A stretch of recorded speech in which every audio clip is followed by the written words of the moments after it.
저는 그저 관행인 줄 알았습니다. 이 한마디에 평생을 바쳐 쌓아 올린 한 의사의 모든 것이 무너져 내린 사연이 담겨 있습니다. 그는 법정에서 이렇게 항변했죠. 자, 들어보세요. 환자한테 해로운 짓 한 것도 아니고 꼭 필요한 약만 썼을 뿐이다. 어떠세요? 이 말만 딱 들으면 전혀 문제될 게 없어 보이지 않나요? 그쵸? 오히려 환자를 생각하는 좋은 의사처럼 들리기까지 합니다. 그런데 말입니다. 이 의사, 결국 면허가 취소됐습니다. 아니 도대체 왜? 뭐가 잘못됐던 걸까요? 지금부터 그가 자신도 모르게 빠져버린 그 위험한 함정을 한번 같이 따라가 보겠습니다. 네, 첫 번째 이야기입니다. 관행이라고 믿었던 위험한 거래. 자, 이 사건의 주인공부터 한번 만나보시죠. 이분의 가명은 김 닥터입니다. 종합병원 내과 과장이고요. 주변 동료들한테도 인정받고 환자 진료에는 누구보다 열정적인, 진짜 전형적인 실력 있는 의사였습니다. 모든 것이 무너지기 시작한 바로 그날이 오기 전까지는 말이죠. 사건은 이렇게 시작됩니다. 어느 날 제약회사 영업사원이 찾아온 거예요. 그러더니 과장님, 저희 약 계속 잘 써주셔서 정말 감사합니다 하면서 현금이 든 봉투를 쓱 건네는 거죠. 처음엔 당연히 망설였겠죠. 그런데 어차피 쓰던 약 계속 쓰는 거고 새로운 약을 더 처방하는 것도 아닌데 이 정도는 괜찮지 않을까? 바로 이 생각이 시작이었습니다. 이 위험한 거래 무려 2년이나 계속됐다고 합니다. 그렇게 괜찮겠지 하면서 스스로를 합리화하고 있었는데 법의 심판은 정말 예고 없이 찾아옵니다.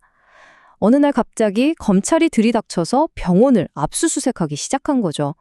평온했던 일상은 그 순간 산산조각이 났습니다.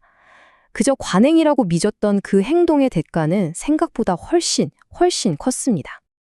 자, 다음 이야기입니다. 김 닥터의 3가지 필사적인 주장. 벼랑 끝에 몰린 김 닥터가 법정에서 살아남기 위해 펼쳤던 논리들인데요. 한번 들어보시죠. 과연 이게 얼마나 설득력이 있었을까요? 김 닥터의 주장은 크게 3가지였습니다. 첫째, 나는 약을 더 팔려고 촉진한 게 아니다. 그냥 쓰던 거 유지만 한 거다. 이건 리베이트가 아니다. 둘째, 이거 보험 적용도 안 되는 비급여 항목인데 나라에 손해 끼친 것도 아니고 이게 그렇게 큰 죄가 되냐? 그리고 마지막 셋째, 내 주된 혐의는 배임수재죄인데 이걸 가지고 의료법 위반으로 면허까지 취소하는 건 너무 심한 거 아니냐? 자, 어떠세요? 들어보니까 뭐랄까 상당히 논리적이고 그럴듯하게 들리지 않으세요? 하지만 법원의 생각은 완전히 달랐습니다. 네, 법원의 3가지 냉정한 판결. 지금부터 김 닥터의 그럴듯했던 주장들이 이 법의 논리 앞에서 어떻게 하나씩 아주 냉정하게 무너져 내리는지 그 과정을 한번 살펴보겠습니다. 자, 첫 번째 주장부터 볼까요? 나는 유지만 했다. 촉진이 아니다. 여기에 대한 법원의 판결은 아주 명확했습니다.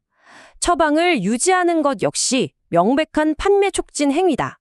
그러니까 제약회사 입장에서 보면 다른 약으로 바뀌지 않고 기존 처방을 쭉 이어가는 것 자체가 엄청나게 중요한 판매 촉진 활동이라는 거죠. 법원이 아주 재밌는 비유를 들었어요. 바로 헬스장입니다. 한번 생각해 보세요. 헬스장에서 새로운 회원을 데려오는 것도 중요하지만 기존 회원이 그만두지 않고 계속 다니게 유지하는 것도 엄청나게 중요하잖아요. 제약회사도 똑같다는 거예요. 우리 약 계속 써달라고, 즉 기존 처방을 유지해달라고 돈을 주는 행위, 이것도 공정한 시장 경쟁을 망가뜨리는 명백한 판매 촉진이다 이겁니다. 아주 명쾌하죠? 자, 두 번째 주장. 에이, 비급여 항목은 건강보험이랑 상관도 없는데 뭐가 문제냐. 이 주장은 어땠을까요? 법원은 역시 단호했습니다. 그것도 범죄다. 왜냐? 이런 리베이트 관행이 결국엔 의료 서비스의 질을 떨어뜨리고 또 불필요한 비용을 만들어서 전체적인 의료비를 상승시킬 수 있다는 겁니다. 당장은 국민건강보험 재정에 영향을 안 주는 것처럼 보여도 결국 시장 전체를 왜곡시킨다는 거죠. 그리고 이건 그냥 법원의 판단만이 아니에요. 이미 헌법재판소에서 판결이 나온 사안입니다. 비급여 의료기기 리베이트를 처벌하는 법조항. 이거 헌법에 어긋나지 않는다. 즉 합헌이라고 땅땅땅 못을 박았습니다. 그러니까 비급여 항목이 무슨 법을 피해 갈 수 있는 안전지대 같은 게 절대 아니라는 거죠. 자, 이제 김 닥터의 운명을 결정지은 마지막 그리고 가장 중요한 쟁점입니다. 나는 더 무거운 죄인 배임 수재죄로 처벌받았으니까 의료법 위반으로 면허 취소까지 하는 건 부당하다. 이 주장에 대해서 법원은 아주 생소한 단어를 꺼내듭니다. 바로 상상적 경합. 이게 뭘까요? 조금 어렵게 들리시죠? 제가 쉽게 설명해 드릴게요. 상상적 경합, 이게 뭐냐면요. 말 그대로 하나의 행동이 여러 개의 범죄를 동시에 저지른 걸로 보는 겁니다. 자, 김 닥터가 돈을 받은 행동은 딱 하나죠. 그런데 이 행동 하나가 첫째, 병원의 신뢰를 저버렸으니까 형법상 배임수재죄가 되고요. 둘째, 의사로서 불법 리베이트를 받았으니 의료법 위반도 되는 겁니다. 그러니까 행동은 하나인데 죄는 두 개가 성립하는 거죠. 일타쌍피 이런 개념으로 이해하시면 쉽습니다. 여기에 법원은 포괄일죄라는 개념까지 적용합니다. 이건 또 뭐냐? 2년 동안 돈을 여러 번 받았잖아요? 이걸 각각의 다른 범죄로 보는 게 아니라 그냥 하나의 쭉 이어진 범죄로 묶어버리는 겁니다. 이게 진짜 무서운 건데요. 이렇게 되면 공소시효가 언제부터 시작될까요? 네, 바로 가장 마지막으로 돈을 받은 날부터 전체 범죄의 공소시효가 계산되는 겁니다. 그러니까 2년 전에 처음 돈 받은 것도 결국 처벌을 피할 수 없게 된 거죠. 자, 이제 퍼즐이 다 맞춰졌습니다. 결정적인 포인트는 이거예요. 김 닥터의 행동 하나가 배임수재죄와 의료법 위반 두 가지 죄를 동시에 저질렀죠. 법원은 이 중에서 더 무거운 배임수재죄로 형량을 정해서 선고를 내렸습니다. 하지만 그렇다고 해서 의료법 위반 혐의가 사라진 게 아니라는 겁니다. 판결문 안에는 너는 의료법도 위반했다는 사실이 그대로 살아있는 거죠. 결국 김 닥터는 의료법을 위반해서 금고 이상의 형을 선고받은 의사가 되어버렸고 의사 면허 취소는 피할 수 없는 결말이었습니다.